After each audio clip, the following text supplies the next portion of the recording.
Meron akong ubos na sabon panlaba. Alam niyo yung ganito kalaking mga container na sabon. Naalala ko yung container natin sa Pilipinas. Nung kasing maliliit kami, hindi naman ganito, maliit pa ito eh. Siguro triple o apat na beses na laki pa nun ng container na yun. Yung mga container na kulay itim o minsan brown, pero madalas itim. Tatapyasin nila yung harap, kaya mangyayari yung opening malaki. Tapos kapag malaki yung opening, lalagyan nila ng kahoy, di ba? Tapos papakuan nila dito in between, across.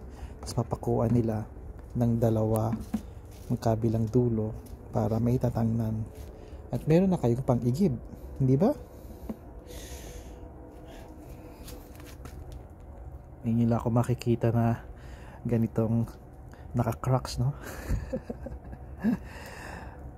Kasi napakaganda ng weather ngayon. Plus. Siguro sa inyo diyan sa Canada, sa ibang halos lahat ng parte ng Canada, lalo na sa yung mga kaibigan ko diyan sa northwest territories, di ba? Sa west side din. Talagang natitreat tayo kahit kalahati pa lang ng winter. Kaya samantalahin natin yon. Siya nga pala, flannel.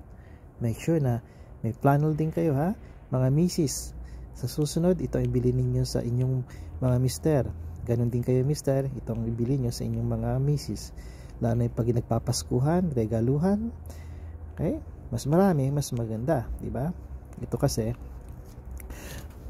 nilagay nyo lang yung mag-socks lang kayo ng wool socks over nito, tapos meron kayong magandang bota or snowshoes, hindi nyo na po problemahin.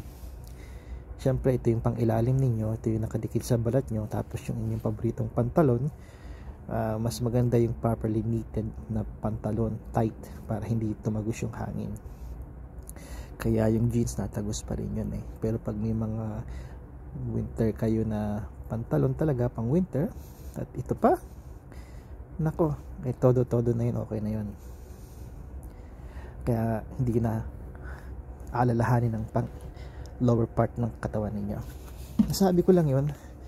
At ito naman, saan ko pa ba ito dadalhin kundi dun sa aming container.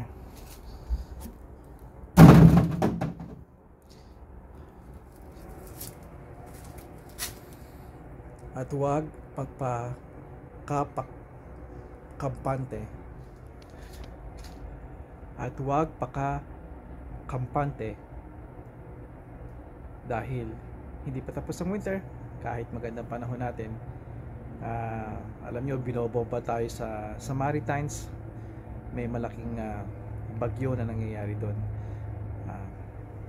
Kasabi nga nila, panahon lang yan.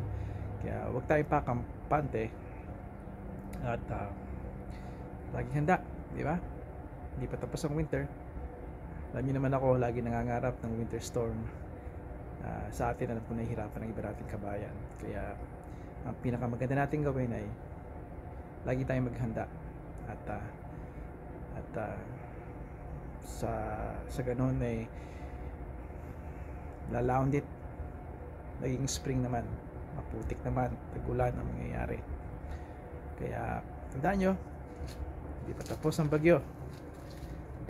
May prediction ba ako katulad nung nakaraang kong prediction nung nagsasabi lahat na cancel ang winter or laging mainit dahil sa El Nino? Kung babalikan nyo yung aking mga videos, isa akong video doon na sinabi kong magkakaroon tayo ng winter storm bago pa yung bumagsak ang temperatura natin dahil sa polar vortex o Arctic wind. May pakiramdam ako magkakaroon pa rin tayo ng bagyo. Syempre sa parte, lalo na dito sa parte namin sa Ontario. Doon sa Maritime talagang laging meron doon bagyo. Those are hardcore people. Andun yung mga talagang malamig at yung dangerous na mga uri ng snowstorm. Kaya laging maghanda. Hanggang sa muli, kabayan ko. Hanggang sa muli.